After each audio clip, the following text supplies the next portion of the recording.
আলহামদুলিল্লাহ, আমরা শুরুতেই প্রশংসা জ্ঞাপন করছি সেই মহান স্রষ্টার জন্য, যিনি আমাদের মালিক, আমাদের রব, আমাদের পালনকর্তা, আমাদের সৃষ্টিকর্তা, যিনি আমাদেরকে অনেক অনেক ভালোবাসেন বলেই আমাদের জীবন নামক এই নিয়ামতটুকু আমাদেরকে দিয়েছেন, আমাদেরকে ধন্য করেছেন। বিশেষ করে যিনি আমাদের প্রতি ইহসান করে আজকে জুমার দিনের জন্য কবুল করেছেন ইবাদতের লক্ষ্যে, এবং সেই সাথে আমাদেরকে দিয়েছেন সুস্থতা এবং হায়াতে তৈয়বা, এবং মাথায় দিয়েছেন তার রহমতের হাতের তুলির পরশ বলেই আজকে আমরা স্বতঃস্ফূর্তভাবে একটু আগে শাবান মাসের প্রথম জুমায় উপস্থিত হতে পেরেছি। তাই আসুন, যিনি আমাদেরকে নিয়ামতে ধন্য করলেন তার কদম তলে একটু শুকরিয়া জ্ঞাপন করে নেই, সকলে মহব্বতে পড়ে নেই আলহামদুলিল্লাহ। এবং সাথে সাথে আমরা আমাদের প্রাণপ্রিয় নেতাকে দরুদ ও সালাম জ্ঞাপন করছি, যিনি মানবতার মুক্তির দূত, সাইয়্যিদুল মুরসালিন, আশরাফুল আম্বিয়া, যিনার কষ্টের কোনো শেষ নাই, আমাদেরকে আলোর পথ দেখাবার জন্য, অন্ধকারের অতল তল থেকে আমাদেরকে বের করে আনবার জন্য তিনি নির্যাতিত হয়েছেন, লাঞ্ছিত হয়েছেন, তারপর আমাদের ভুলে যান নাই। শত কষ্টের মধ্যেও আমাদের জন্য দোয়া করেছেন, যারা কষ্ট দিয়েছে তাদের হেদায়েতের দোয়া করেছেন, এবং এখনও যিনি মদিনার রওজা আমাদের মুক্তির জন্য ইয়া হাবলি উম্মতি বলে কাঁদতেছেন। আসুন, আমরা আমাদের এই বাংলাদেশের প্রত্যন্ত অঞ্চল থেকে, অন্তরের অন্তরস্থল থেকে বিনয়ের সঙ্গে আমার নেতার প্রতি দরুদ ও সালাম জ্ঞাপন করি, সকলে মহব্বতে পড়ে নেই সাল্লাল্লাহু আলাইহি ওয়াসাল্লাম।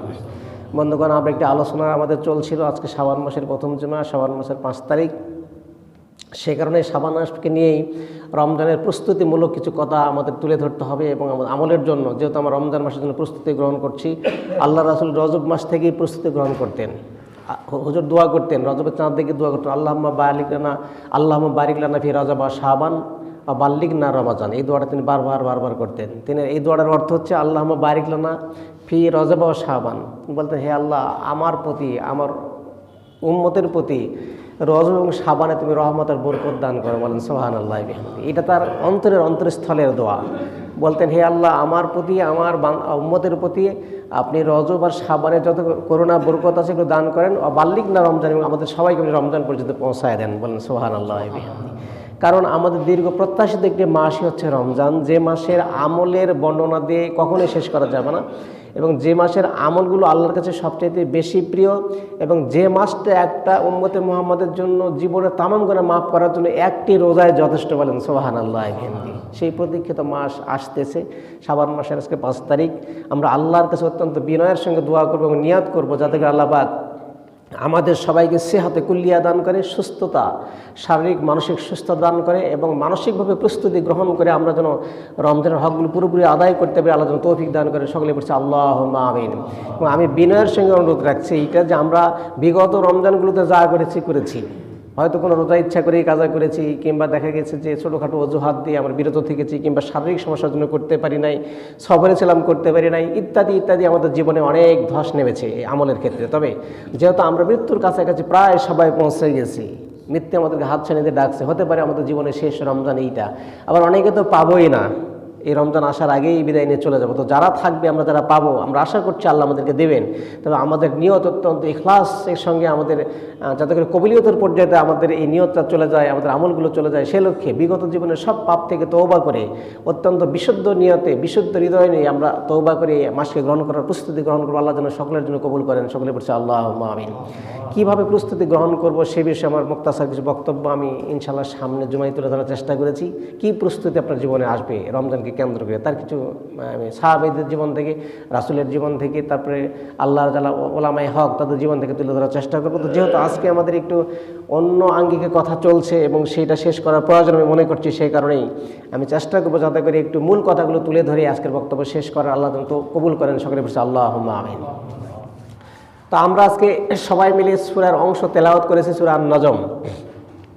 এখান থেকে তেলাওয়াত করেছি, শুরুর দিক থেকে তেলাওয়াত করেছি, কয়েকটি আয়াত, 2-3টা আয়াত আমরা তেলাওয়াত করেছি। নজম মানে হচ্ছে নক্ষত্র, নজমুন মানে হচ্ছে নক্ষত্র। আল্লাহ পাক নক্ষত্র বানিয়ে রাখছেন, আল্লাহ পাক গ্রহ বানিয়ে রাখছেন, উপগ্রহ বানিয়ে রাখছেন, সৌরজগৎ আমাদের জন্য আল্লাহ পাক বানিয়ে রাখছেন।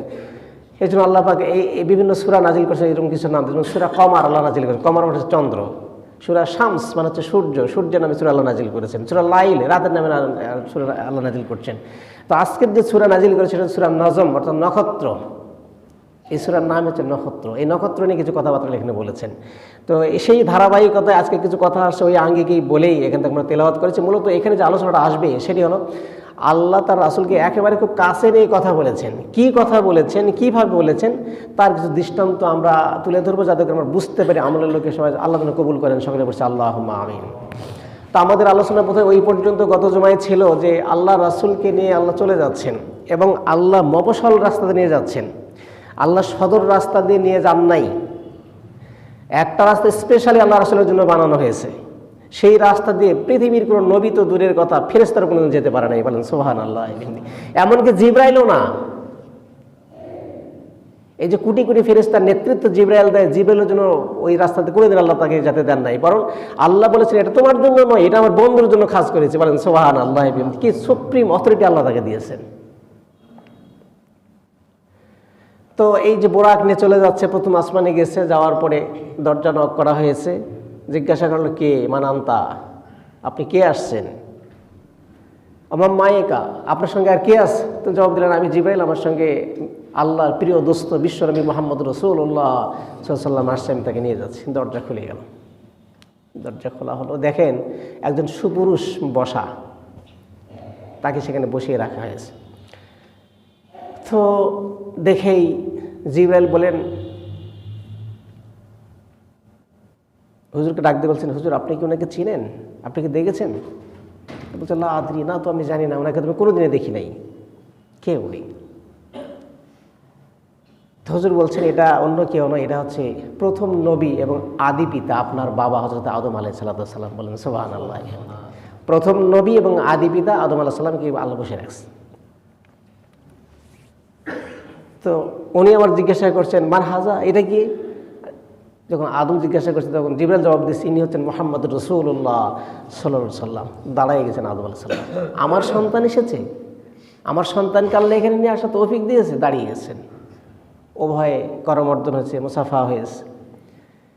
তো বিশ্বনবী বর্ণনা করছেন যে আদম আলাইহিস সালাম আমার বাবা আমার জন্য দোয়া করছেন, বলছে যাও তোমার জন্য সব কিছু খোলা আছে, আল্লাহ পাক স্পেশালি ব্যবস্থা করেছে তোমার জন্য, আমাদের তো তৌফিক হয় নাই, হবে না কোনো দিন, যা ব্যবস্থা হয়েছে সেটা তোমার জন্য হয়েছে, তুমি চলে যাও, তোমাকে নিয়ে যাওয়ার ব্যবস্থা হয়েছে। বলেন সুবহানাল্লাহ। এই মেরাজ অধ্যায়ের ঘটনাগুলো এত চমকপ্রদ, এত আকর্ষণীয় কথা এখানে আছে যে কোটি কোটি ফেরেশতা রিসিভ করার জন্য দাঁড়িয়ে আছে, কোটি কোটি ফেরেশতা দাঁড়িয়ে আছে। আগেই বলেছি স্পেশাল রাস্তা দিয়ে আল্লাহ নিয়ে যাচ্ছেন, সময়ের গতি বন্ধ করে দিয়ে নিয়ে যাচ্ছেন। চতুর্দিকে হই হল্লোড় পড়ে গেছে, বিশ্বনবী যাচ্ছেন আল্লাহর সঙ্গে দেখা করবার জন্য।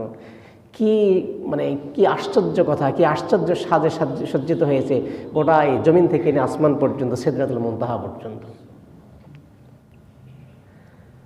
আদম আলাইহিস সালাম আমাদের বাবা, তার জন্য দোয়া করেছেন।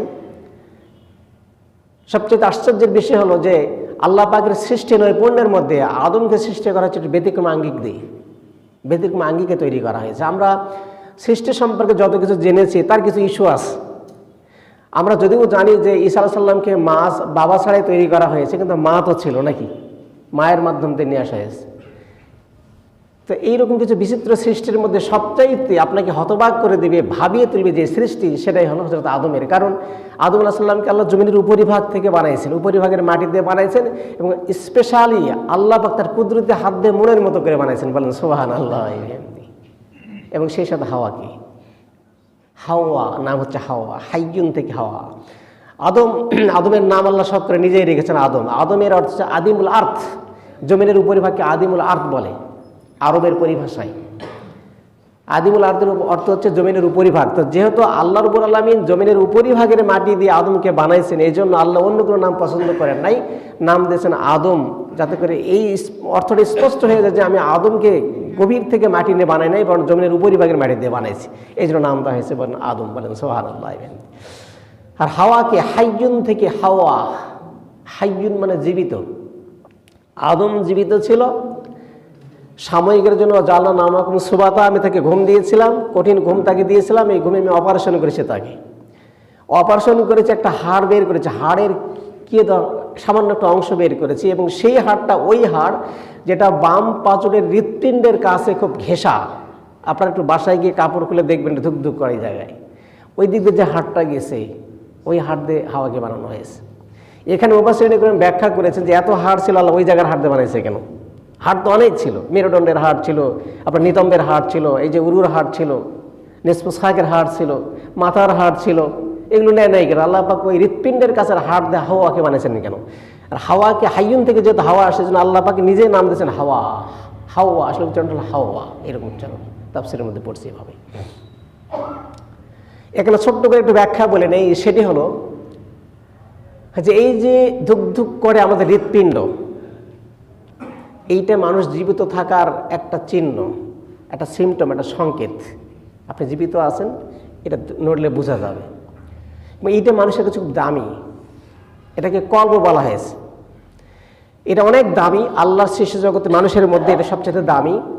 তো আল্লাহ পাক অন্য হাড়কে নেন না, এই হাড়টাকে বাছাই করেছেন এই কারণে স্ত্রীদের জন্য। হাওয়াকে এই জায়গা থেকে বাছাই করার কারণ হলো যে বিবাহ করলেই, কবুল বললেই দায় দায়িত্ব শেষ হয়ে যায় না, বরং স্ত্রী কি আপনি যেভাবে হৃৎপিণ্ডকে ভালোবাসেন, হৃৎপিণ্ড আপনার জীবন চলার গতি নির্ধারণ করে, হৃৎপিণ্ড যেভাবে আপনি জীবিত থাকার স্মৃতি বহন করে, সুতরাং আপনি সুস্থ থাকবেন, ভালো থাকবেন, ওইভাবে করে আপনার স্ত্রীকে আপনি এমনভাবে ক্লোজ করে নেবেন আপনার কাছে যে আপনার হৃৎপিণ্ড যেরকম দামি, আপনার কাছে আপনার স্ত্রী ওরকমই দামি হবে। বলেন সুবহানাল্লাহ ওয়া বিহামদিহি। কথা বুঝছেন তো? এই জন্যই হাড় দিয়ে বানানো হয়েছে। আল্লাহ অন্য জায়গায় বলছেন হুন্না লিবাসুল লাকুম ওয়া আনতুম লিবাসুল লাহুন্না। পুরুষেরা নারীর গায়ের পোশাকের মতো আর নারীরা পুরুষের গায়ের পোশাকের মতো। এখানে ব্যাখ্যা লিখেছেন যে এই কথাটা আল্লাহ কেন বলেছেন। অর্থাৎ পোশাকটা মানুষের খুব একটা দামি জিনিস, যেটার থেকে মানুষকে রক্ষা করে পোশাক। শীত গ্রীষ্ম বলেন, তারপরে আপনার অন্যান্য ধুলাবালি বলেন, সব থেকে রক্ষা করে পোশাকগুলো। আল্লাহ পোশাকের উদাহরণ দিয়ে স্বামী স্ত্রীর সম্পর্কে স্পষ্ট করছেন এভাবে যে স্বামী চাইলেই স্ত্রীর গোপনীয় কথা কাউকে বলতে পারবে না। পোশাক যেভাবে মানুষের ভিতরে কোনো আঘাত থাকলে, ভিতরে ক্ষত থাকলে বা দাগ থাকলে, সমস্যা হলে পোশাক দিয়ে আড়াল করা যায়, স্বামীর দায়িত্ব হলো স্ত্রীর গোপনীয়তা রক্ষা করা। বলেন সুবহানাল্লাহ ওয়া বিহামদিহি। কেউ তার বিরুদ্ধে দুর্নাম করলে সে প্রোটেকশন দেয় তাকে, এবং সে নিজেও তার রাতের কথাগুলো মানুষকে বলতে পারে না। হাজারো তিক্ততা থাকতে পারে সম্পর্কের মধ্যে, কিন্তু কোনো অবস্থায় কোনো কথা মানুষের কাছে শেয়ার করা যাবে না বলে আল্লাহ পাক এই আয়াতটা নাজিল করে বিশ্ব মানবতাকে বুঝাই দিয়েছেন। বলেন সুবহানাল্লাহ ওয়া বিহামদিহি। আরও ব্যাখ্যা আছে, এটা একটা গ্রহণযোগ্য ব্যাখ্যা আমি বললাম আর কি। তা আমাদের সমাজে কিছু লোক আছে রাতে কি করেছে স্ত্রীর সঙ্গে সেটা বাইরে বলে বেড়ায়, আছে কিছু বেহার লোক আছে কিছু, তাদের রাতের খবরগুলো তারা মানুষের কাছে বলে, কি ঝগড়া হলো সেটা বলে, কি তারা মানে একান্ত মুহূর্তে কি বলেছে কি করেছে সেটাও মানুষের কাছে বলে, নির্বোধ। এবং আরও নির্বোধ এই সমাজ আমরা লক্ষ্য করছি, প্রত্যক্ষ করছি, যারা নিজের স্ত্রীর ছবি ফেসবুকে দিয়ে দেয়। আছে না এরকম? খবরদার, স্ত্রীর ছবি, মেয়েদের ছবি কোনো সময় ফেসবুকে দিবেন না। নিজের ছবি দেওয়া অনেক ক্ষেত্রে ঠিক নয়, প্রয়োজনে আপনি দিবেন, কিন্তু স্ত্রীকে ভাইরাল করবেন কেন? কোনোদিন এই কাজটা করবেন না। তারপর অনেক সময় দেখা যায় যে আমরা এমন কিছু কাজ করি, এটা জ্ঞানের অভাবের কারণেই করি। সেটি হলো, আমি সফরে যাচ্ছি, আমি একটা অ্যালার্ম দিয়ে দিলাম আজকে কক্সবাজারে বের হচ্ছে, দোয়া চাই। দোয়া আপনাকে চাওয়া লাগবে, আপনি আল্লাহর কাছে চান। আমার কাছে চাওয়া লাগবে না, অন্যের কাছে চাওয়া লাগবে না। আপনি কক্সবাজার যাচ্ছেন, ঢাকা যাচ্ছেন, উমরাতে যাচ্ছেন, হজে যাচ্ছেন, দোয়া চাওয়ার তো দরকার নাই। আপনি আল্লাহর কাছে নিরাপত্তা চান, দোয়া পড়েন, বের হয়ে যান। আপনি যখন পরিকল্পনা করে ফেসবুকে দিয়েছেন, সবাই ভালো মানুষ নয়, এজন্য দোয়ার পরিবর্তে অনেকে বদদোয়া করে আপনাকে সইতে পারে না। এক, দুই নাম্বার হলো কি, পরিকল্পনা করে আপনি চলে যাচ্ছেন, সে আপনার রাস্তাঘাট ব্যারিকেড দিয়ে আপনার অনেক কিছু ছিনতাই করতে পারে, ইভেন আপনার বাড়িতে ডাকাতিও করতে পারে। এই জন্য গোপন পরিকল্পনা কোনোদিনই কারো কাছে প্রকাশ করবেন না। এই মিডিয়া আসার পরে করে কি, কোথাও যাব আগেই দোয়া চাচ্ছি, তার মানে ওরা জেনে গেছে আমি কক্সবাজার রোডে আছি, আমি আমার কাছে এত লাখ টাকা থাকতে পারে। এই কথাটা নির্বোধের, এগুলো যারা নির্বোধ মানুষ, যারা মানে যারা দূরদর্শিতার অভাব আছে, তারা এই কাজগুলো করে। কোনো সময় এই কাজগুলো করবেন না, পরিকল্পনা গোপন রাখবেন। কয়েকটা জিনিস গোপন রাখবেন, সেটি হলো আপনার আয় কত কাউকে জানাবেন না। আপনি অনেকে জানতে চাইবে, আপনার কিছু কথা বলে যায় আমলের জন্য। আপনার আয় কত, কত আয় করেন, এটা মানুষের কাছে বলার দরকার নাই। আপনি খুব এক নম্বর। দুই নম্বর, আপনি কষ্টে আছেন, আপনি খুব দৈন্যতায় ভুগতেছেন, আপনার অর্থের সমস্যা, আপনার অন্যের সমস্যা, কারো কাছে বলবেন না, আল্লাহর কাছে বলবেন। মানুষের কাছে বললে মানুষ সুযোগ সন্ধানী, সুযোগ গ্রহণ করে। আপনার অভাবের কথা সে আপনার কাছ থেকে নেওয়ার পরে সুযোগটা গ্রহণ করে বিভিন্নভাবে, দেখবেন প্রমাণ করে। এই জন্য আপনার অভাব আছে, আপনার সমস্যা আছে, মানুষের কাছে বলবেন না। আপনি বহাল তবিয়তে চলবেন, বাহিরের লেবাস আপনি ঠিক রাখবেন, বাহিরের আপনার যে গেট আপ সেটা ঠিক রাখবেন, আল্লাহর কাছে চাইবেন, আল্লাহ আপনার সমাধান করে দেবে। আপনি যে অবস্থায় আছেন মানুষে বুঝবেন আপনি কষ্টের মধ্যে আছেন, গায়েবী মদত আসবে, যে আপনার কাছে আল্লাহর কাছে চাইতে পারেন। বলেন সুবহানাল্লাহ। আর পরিকল্পনার কথা কাউকে বলবেন না।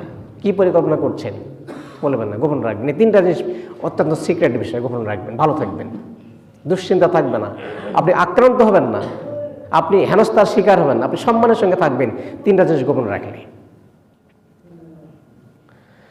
তো যাক, আদমের আশ্রমের পরিচয় হয়ে গেল।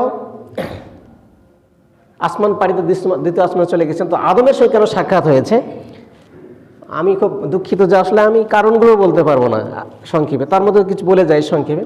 তো আল্লাহ ওখানে আদম আলাইহিস সালামকে কেন বসায় রাখছেন, কি কারণ? লক্ষাধিক নবী রাসূল ছিল, আদম কেন ওই জায়গাতে বসে আছে? আমাদের বাবা কারণ লিখছে, পড়লাম কিতাবের মধ্যে। সেটি হলো যে আদম আলাইহিস সালামকে ওখানে রাখার হলো 2টা কারণ আছে। 1 নম্বর কারণ হলো, খুব সংক্ষেপে বলে যায়, 1 নম্বর কারণ হলো তিনি হচ্ছেন প্রথম নবী এবং আদি পিতা।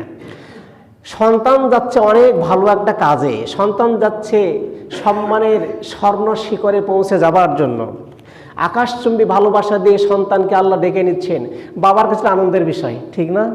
আপনার সন্তান যদি মেডিকেলে চান্স পায়, বুয়েটে চান্স পেয়েছে, আপনার ছেলে ভালো কোনো জায়গাতে চান্স পেয়েছে, আপনার গর্বের শেষ থাকে না, আপনি গর্ব করে অনেক কথা বলতে চান। তো সন্তান বাদে এই সন্তান যদি আপনাকে সেরকম সঙ্গ না দেয়, আপনি যে সন্তানকে নিয়ে এই গর্বটুকু করবেন, সেই সময়টুকু বা সেই সুযোগটুকু আপনার জীবনে না আসলে এটা আপনার জন্য কষ্টের হয়ে যায়। এই জন্য আল্লাহ বোঝাচ্ছেন যে আদমের সন্তানকে আমি নিয়ে আসতেছি আমার দরবারে, আদমের সঙ্গে দেখা হবে না, বাবার সঙ্গে সন্তানের দেখা হবে না, বাবা একটু দোয়া করতে পারবে না, এটা আমি ভালো মনে করি নাই। সুতরাং এই কারণে আদম আলাইহিস সালামকে বসায় রাখছে, যাতে করে আমার বন্ধুর সঙ্গে আদম আলাইহিস সালামের সাক্ষাৎ অন্তত হয়। বলেন সুবহানাল্লাহ। এই জন্য বসায় রাখা হয়েছে, 1 নম্বর কারণ। 2 নম্বর কারণে লিখছে যে বিশ্বনবীর নবুয়তের জীবনে এবং হিজরতের পরে এই যে 23 বছর সময়, এর মধ্যে অনেক কিছু ট্র্যাজেডি হবে তার জীবনে, সেইগুলো আল্লাহ ঘটাবেন। তো কিছু সিমটম আদমের মধ্যে যেগুলো আছে, আদমের জীবনে ঘটেছে, এই কিছু ঘটনা বিশ্বনবীর জীবনে ঘটবে বলে আল্লাহ সেখান থেকে শিক্ষা নেওয়ার জন্য আদম আলাইহিস সালামকে বসায় রাখছেন। সেটা কি? আদম আলাইহিস সালাম ছিলেন জান্নাতে, তৈরি জান্নাতে, সেখান থেকে ওনাকে হিজরত করতে হয়েছে। তো নাকি হিজরত করা লাগছে কার কারণে? দুশমনের কারণে, শয়তানের কারণে। শয়তানি করে তাকে হিজরত করতে বাধ্য করেছে। তো আল্লাহ বলছে ফালা তাকরাবু হাযিহি শাজারাত ফাতাকুনা মিনাজ জালিমিন। আদম, এই যা কিছু দেখতে পাচ্ছ সব তোমার জন্য, ইল্লা বিশাজারাত, ওই গাছটা ব্যতীত। তো ওইখানে তুমি যাবে না। ফালা তাকরাবু হাযিহি শাজারাত, ফল খাওয়ার কথা আল্লাহ বলে নাই, ফালা তাকরাবু হাযিহি শাজারাত মানে কঠিন কথা বলেছেন। ফালা তাকরাবা, কখনোই যে কাছে যাবে না, হাযিহি শাজারা, ওই গাছটার কাছে। ফল খাওয়া তো দূরের কথা, কাছেই যাবে না তুমি। যদি যাও তাহলে কি হবে? ফাতাকুনা মিনাজ জালিমিন, তুমি জালিমদের অন্তর্ভুক্ত হয়ে যাবে। তো শয়তানটা তাকে শয়তানি করে, সূরা বাকারায় আসছে অনেক কথা এখানে। তো শয়তানি করে সেখান থেকে যাই হোক গন্ধম ফল খাওয়ায় তাদেরকে সেখান থেকে সরাই দেওয়া হচ্ছে, বাধ্য করে হিজরত করছেন। তো নাকি? তো আল্লাহ বোঝাচ্ছেন, তার বন্ধুকে বোঝাচ্ছেন, বন্ধু তোমাকে হিজরত করতে হবে, তোমার স্বজন তোমার বিরুদ্ধে দুশ্মনী করবে, তুমি থাকতে পারবে না ওই জায়গায়। আদমের থেকে শিক্ষা নাও। তোমার কাছের মানুষ দুশ্মনী করে তোমাকে তোমার জায়গা থেকে, তোমার প্রিয় জন্মভূমি থেকে বিতরণ করে তোমাকে অন্য জায়গায় পাঠিয়ে দেবে। এই শিক্ষাটা দেওয়ার জন্য আদমের সঙ্গে আল্লাহ বিশ্বনবীর সাক্ষাৎ করিয়েছেন। বলেন সুবহানাল্লাহ। 2টা কারণ, সামনে পিছনে অনেক কথা আছে, আমি মূল কথাগুলো তুলে ধরতেছি মাত্র। তারপরে 2য় আসমানে গেছেন, 2য় আসমানে দেখা যাচ্ছে ঈসা আলাইহিস সালামের সাথে। আমার ভাইরা, আল্লাহ বুঝালেন, বন্ধু হে, ঈসা আলাইহিস সালাম 2য় আসমানে বসে আছে। কেন রেখেছি তুমি তো জানো না বন্ধু, শোনো, বসে রেখেছে এই কারণে, তোমার সবচাইতে কাছের নবী হলো ঈসা নবী, বিশ্ব নবীর আগের নবী হলো ঈসা আলাইহিস সালাম। তারপরে আমি তোমার পৃথিবীতে পাঠালাম, এই জন্য আমি চাইছিলাম তোমার কাছে, তোমাকে যদি আমি কোরআনুল কারীম না দিতাম, তাহলে ঈসা নবীর শরীয়তটা পালন করার জন্য নির্দেশ দিতাম। বলেন সুবহানাল্লাহ। খুব কাছের নবীর সঙ্গে তো দেখা হওয়া দরকার, তাকে কি শরীয়ত দিয়েছি সেখান থেকে কিছু শিক্ষা নেওয়া দরকার। সে কারণে আমি ঈসা আলাইহিস সালামকে 2য় আসমানে রাখছি, 1 নম্বর কারণ। এরপরের কারণ আল্লাহ বলেছেন, বন্ধু হে, আরেকটি কারণ হলো ঈসা আলাইহিস সালামকে আমি 4র্থ আসমানে উঠায় নিলাম, আবার তার দরখাস্তের ভিত্তিতে আমি কবুল করেছি, উম্মত হিসাবে পাঠিয়ে দেব। সেই সময় নবী হিসাবে আসবেন না, তিনি আসবেন আপনার উম্মত হিসাবে উম্মতের নেতৃত্ব দিবেন তিনি, আর তিনাকে কামিল মুজাদ্দিদ আমি বানিয়ে দেব। তিনি সংস্কার করবেন আপনার দিনের সংস্কার, সেই সাথে দাজ্জালের মোকাবেলা করে দিন প্রচার করবেন। এরপরে যখন তিনি বিদায় নিয়ে চলে যাবেন, কিয়ামত হয়ে যাবে, তখন তিনি দুইটা দলকে নিয়ে আসবেন আপনার সামনে। এক নম্বর হলো তার উম্মত যারা ছিল তাদেরকে নিয়ে আসবেন, আর আপনার পিরিয়ডে গিয়ে যাদের নেতৃত্ব দিয়েছেন উম্মতের মুজাদ্দিদ হিসাবে ওই সম্প্রদায়কে নেবেন, অর্থাৎ আমাদেরকে সাথে নেবেন। সেই সময় যারা বাঁচে থাকবেন তাদেরকে সাথে নেবেন, ঈসা নবী আর তার উম্মতদেরকেও সাথে নিয়ে বিশ্ব নবীর কাছে গিয়ে বলবেন, হে আল্লাহ রসুল, দুইটা সম্প্রদায় নিয়ে এসি, আমার সম্প্রদায় আপনার সম্প্রদায়, দুইটা সম্প্রদায়ের জন্য আল্লাহর কাছে সুপারিশ করে জান্নাত দিয়ে দেন। বলেন সুবহানাল্লাহ। এই একটা কারণ, এই দুইটা কারণে আমি বসায় রাখছি, যেহেতু আপনার পিরিয়ডে তাকে আমি পাঠাবো আপনার উম্মত করে, এবং তিনি কামিল মুজাদ্দিদ হয়ে দায়িত্ব পালন করবেন, আপনার শরীয়তকে পুনঃপ্রতিষ্ঠা করবেন, সে কারণেই তার সঙ্গে সাক্ষাৎ হওয়া প্রয়োজন মনে করেছে বলেই ঈসা নবীকে দ্বিতীয় আসমানে বসায় রাখছে। বলেন সুবহানাল্লাহ। আর তৃতীয় আসমানে পৌঁছে গেলেন, দেখা হলো ইউসুফ নবীর সাথে। কি কারণ আছে বাবা এইখানে বলা হয়েছে? এখানেও দুইটি কারণ আছে। এক নম্বর কারণ হলো নবীকে বোঝাতে চাওয়া হলো, হে আল্লাহ রসুল, হে আমার বন্ধু, আমি ইউসুফ নবীর সঙ্গে সাক্ষাৎ করালাম এই কারণে যে ইউসুফ নবীর সঙ্গে তার ভাইয়েরা শত্রুতা করেছে, তাকে থাকতে দেয় নাই, মারার পরিকল্পনা করেছে। ভাগ্য ভালো ছিল, তার তকদিরে আমি লেগেছিলাম তিনি বাঁচবেন, সুতরাং আমি তাকে বাঁচিয়েছি এবং মিশরের শাসনকর্তা বানিয়ে দিয়েছি। বন্ধুরে, শিক্ষা গ্রহণ করো, দূরের মানুষ তোমার সঙ্গে শত্রুতা করবে না। ইউসুফ নবীর সঙ্গে তার ভাইয়েরা যেরকম শত্রুতা করেছে, তোমার ভাই চাচারা তোমার সঙ্গে শত্রুতা এরকমই করবে। বলেন নাউজুবিল্লাহ।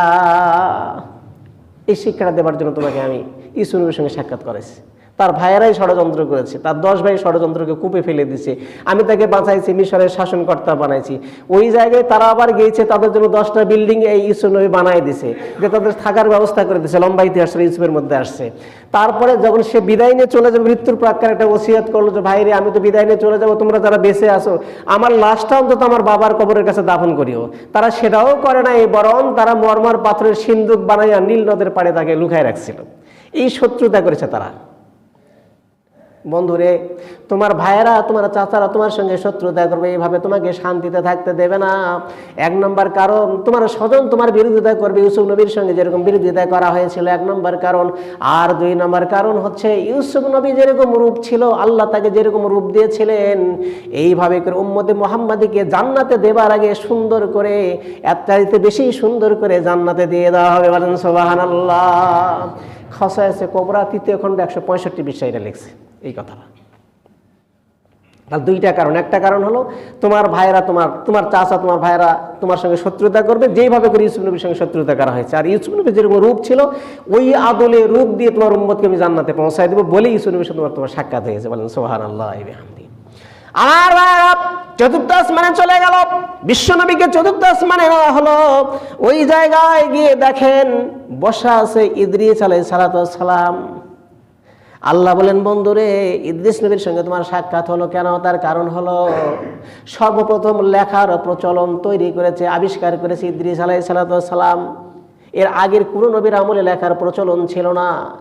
ইদ্রিস আলাইহিস সালাম চিঠিপত্র লেখার প্রচলন চালু করেছে।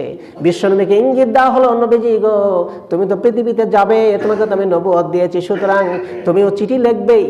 ইদ্রিস নবীর আদলে তোমাকে লিখতে হবে, বিভিন্ন বাচ্চাদের কাছে তোমাকে দাওয়াত দিতে হবে। যেহেতু লেখার আবিষ্কারটা ইদ্রিস করেছে, এই জন্য তার সঙ্গে কিছু কৌশল অবলম্বন করবার জন্য 4র্থ আসমানে দেখা করিয়েছে। বলেন সুবহানাল্লাহ। 5ম আসমানে চলে যাওয়া হলো। এই জায়গায় গিয়া বাবা বিশ্বনবী দেখেন হযরতে হারুন আলাইহিস সালাম সেখানে বসা। আল্লাহ বলেন, বন্ধুরে, অনেক কথা আছে, আমি মূল কথাগুলো তুলে ধরছি, কেন সাক্ষাৎ হচ্ছে এই কথাগুলো জানাচ্ছি আপনাদেরকে।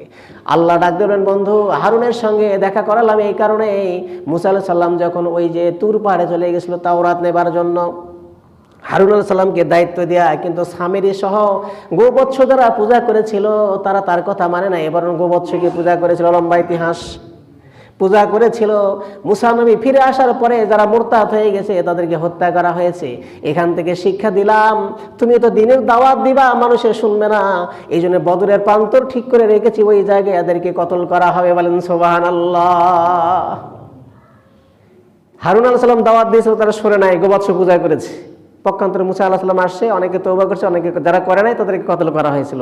তুমিও দাওয়াত দিবে তোমার স্বজনদেরকে, তো হারুনের মতো তারা প্রত্যাখ্যান করবে, সম্প্রদায়ের মতো প্রত্যাখ্যান করবে, তোমার স্বজনরা প্রত্যাখ্যান করবে। প্রত্যাখ্যান যারা করবে তাদের জন্য শাস্তির ব্যবস্থা আমি করে রেখেছি ওই হারুনের আদলে। সেটি হলো বদরের ময়দান হবে, প্রথম যুদ্ধ হবে, সেই জায়গায় এই পাপাত্তাদেরকে সেই জায়গায় হত্যা করার ব্যবস্থা আমি করে দিয়েছি। যেন বিশ্বনবী কোথায় কে নিহত হবে, বুখারী জিলদুস সানি কিতাবুল মাগাজির মধ্যে আসে যে আল্লাহ রাসূল এই যে লাঠি দিয়ে বা আঙ্গুল দিয়ে দাগ দিয়েছিলেন যে এই জায়গায় শহীদ হবে আবু জাহেল, এই জায়গায় অমুকে শহীদ হবে, মানে শহীদ তো নয়, মৃত্যুবরণ করবে, এভাবে করে করে দাগ দিয়েছিলেন। এবং দেখা গেছে যুদ্ধের পরে যে ঠিক আল্লাহ রাসূল যেই জায়গাগুলোতে দাগ দিয়েছেন ওই জায়গাগুলোতেই ওই শয়তানরা মরে মরে পড়ে আছে। বলেন সুবহানাল্লাহ।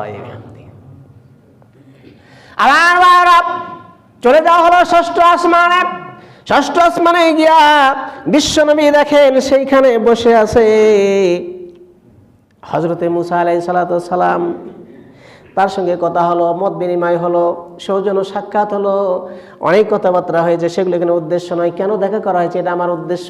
আল্লাহ বুঝালেন, বন্ধু গো, মুসা নবীকে আমি নির্দেশ দিয়েছিলাম শাম দেশ দখল করবার জন্য। শাম দেশে দুর্ধর্ষ লোকেরা বাস করত, অনেক লম্বা লম্বা মানুষ, অনেক বাগান তাদের ছিল।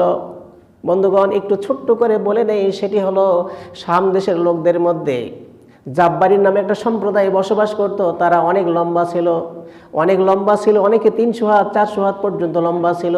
তারা যে বেদানাটা ভক্ষণ করতো বন্ধুগণ, এই বেদানাটা অনেক এত বড় ছিল। এখানে বলা হয়েছে মুসা নবীর সঙ্গে এই হেকায়েতের মধ্যে এসেছে, তারা যে বেদানা খেয়ে খেয়ে ফেলে দিয়েছে, অর্ধেক খোসা ফেলে দিয়েছে বেদানার। এই বেদানার মধ্যে 6 থেকে 7 জন লোক বসে যায়, তারপরে অর্ধেক খোসাটা আর ভরে যায় না। বলেন সুবহানাল্লাহ। এত বড় বড় বেদানা, 6 জন লোক বসছে বেদানার খোসার মধ্যে, তাও খোসা ভরে নাই। এরকমভাবে তাদের হায়াতও ছিল 3500 বছর, 4000 বছর, 5000 বছর তাদেরকে হায়াত দেওয়া হয়েছে। এই সম্প্রদায়ের বিরুদ্ধে মুসা নবীকে যুদ্ধ করতে পাঠানো হয়েছিল। অনেক কথা আছে এখানে। তো যুদ্ধ করার পরে মুসা আলাইহিস সালামকে আল্লাহ বিজয় দিয়েছেন। তো আল্লাহ ইঙ্গিত দিচ্ছেন বিশ্বনবীকে, বন্ধু হে, তোমাকেও সামদেশ দখল করতে হবে, মুসা নবীর মতো সামদেশ দখল করতে হবে, যুদ্ধ হবে, অবশ্যই হবে, কোনো সন্দেহ নাই। তুমিও যাবে যুদ্ধ করতে। মুসা নবীকে যেভাবে আমি জয় দিয়েছিলাম, ভয়ের কোনো কারণ নাই। ওখানে অনেক ইহুদি আছে, ষড়যন্ত্র হবে, তারপরেও মুসা নবীকে আমি যেভাবে বিজয় দিয়েছি, বিজয় তোমার হাতেই আমি তুলে দেবো যদি সাহসের সঙ্গে ওই জায়গায় যুদ্ধ করতে পারো। বলেন সুবহানাল্লাহ। সুতরাং বিশ্বনবী সেই জায়গায় গেছিলেন, দখল করছিলেন। ওমরের খেলাফতের আমলে এই সামদেশ বিজয় হয়েছে এবং ইসলামের পতাকা সেখানে উড্ডীন হয়েছে। বলেন সুবহানাল্লাহ। আমার সব শেষে বাবা বিশ্বনবীকে নিয়ে যাওয়া হলো, সপ্তম আসমানে নিয়ে যাওয়া হয়েছে। দরজা খোলা হলো, কাবার প্রতিচ্ছবি সেখানে আল্লাহ আঁকিয়ে রাখছেন। বাইতুল মামুর, কাবা যেখানে আছে ঠিক তার বরাবর উপরে ওই জায়গাতে বাইতুল মামুর আল্লাহ বানায় রাখছেন। কাবাটা যেরকম দেখতে বাইতুল মামুর সেরকম দেখতে, কাবার গিলাফ যেরকম বাইতুল মামুরের গিলাফ সেরকম।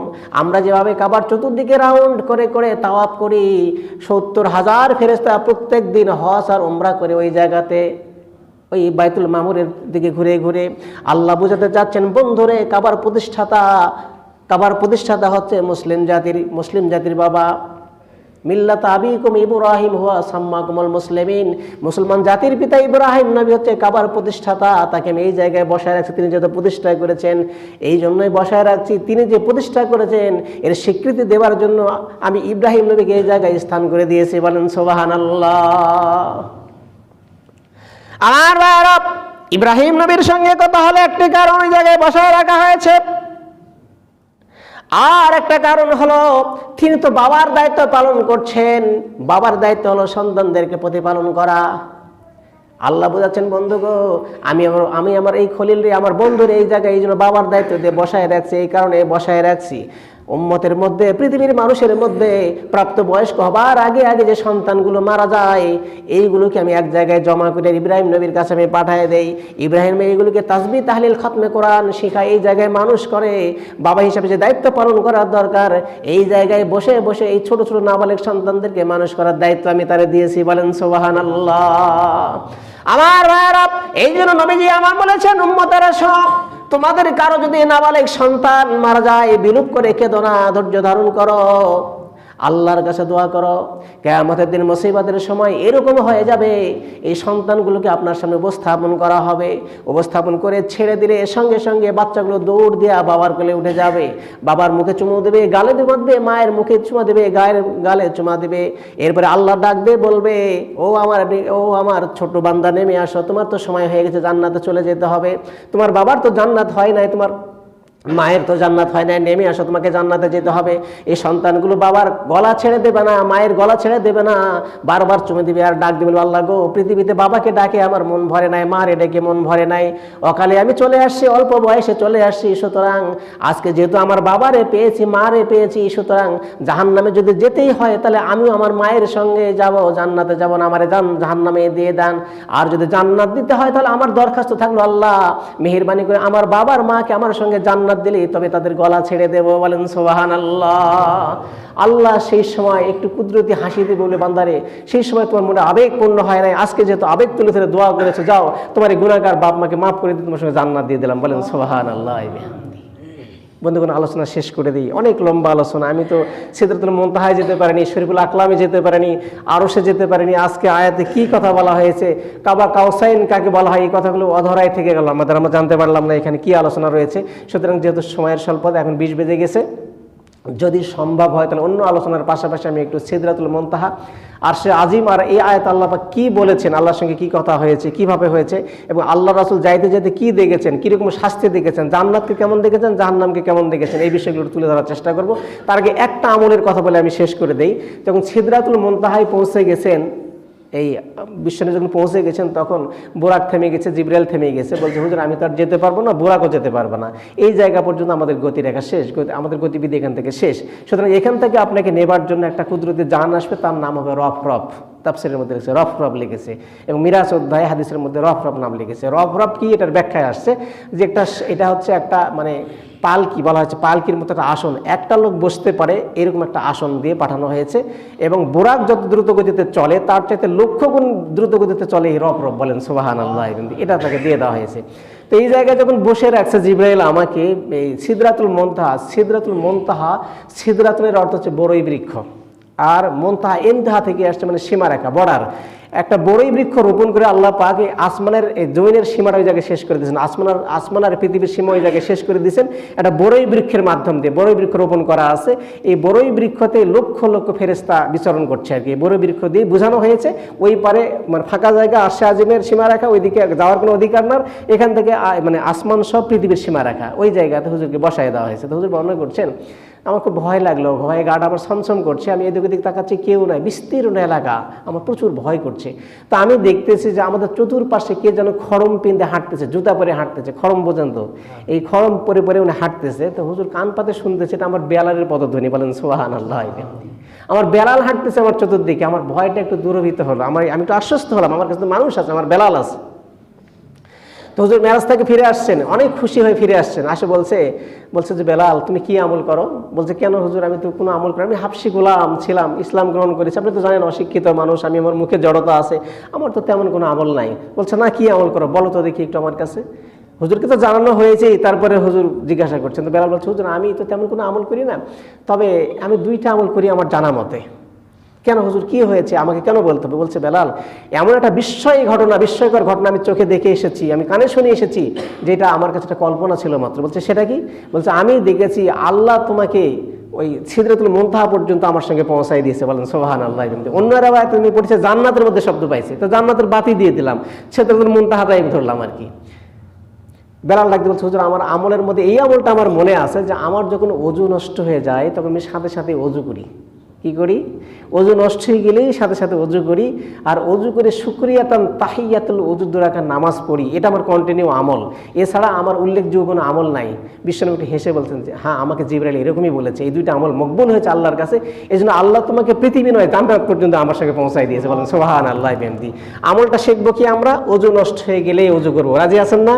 ওযু নষ্ট হয়ে গেলেই আমরা ওযু করবো যদি সম্ভব হয়, আর ওযু করার পরে 2 রাকাত তাহিয়াতুল ওযুর নামাজ পড়বো। এইভাবে করে আমরা আমল করি তাহলে আল্লাহ পাক ওই মর্যাদা ইনশাআল্লাহ আমাদেরকেও দিবেন। তো আল্লাহ পাক যেন আমাদের এই আলোচনা থেকে সবাইকে আমলের লক্ষ্যে শিক্ষা গ্রহণ করার তৌফিক দান করেন, এই আশা ব্যক্ত করে দীর্ঘ সুস্থতা কামনা করে বক্তব্য শেষ করছি। আসসালামু আলাইকুম ওয়া রাহমাতুল্লাহ।